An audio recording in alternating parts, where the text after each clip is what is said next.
Speaker, it's simply irresponsible for the minister to allow DND to try to reduce the targets for recruiting women in the Canadian Armed Forces, when we know from the Deschamps report that having more women in the military can be a critical factor in reducing sexual assaults and harassment.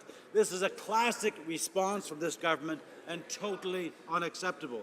They are more interested in saving face than dealing with the deep-rooted problems that continue to contribute to women's inequality in the military.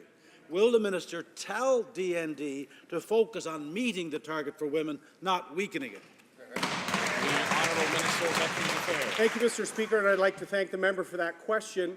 As he well knows, the Canadian Armed Forces has committed to implementing all of Madame Deschamps' recommendations, Mr. Speaker.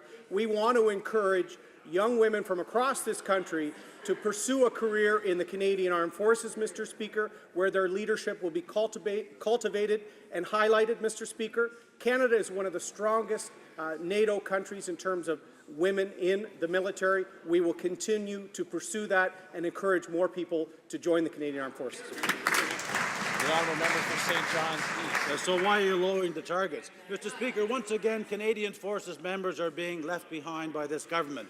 Those looking for help to get replacement IDs, service pins or other records call the designated line only to be told that it's not staffed due to budget cuts.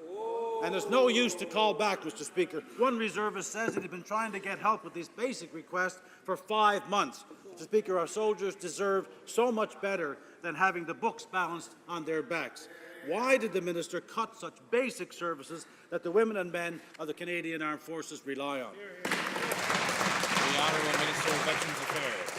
Mr. Speaker, the Canadian Armed Forces is going to ensure that proper information gets out to both current serving members of the Canadian Armed Forces and veterans for their Canadian Forces decoration service pins. No government, Mr. Speaker, in the history of this country has recognized the service and sacrifice of our men and women in uniform and our veterans more than this government, Mr. Speaker.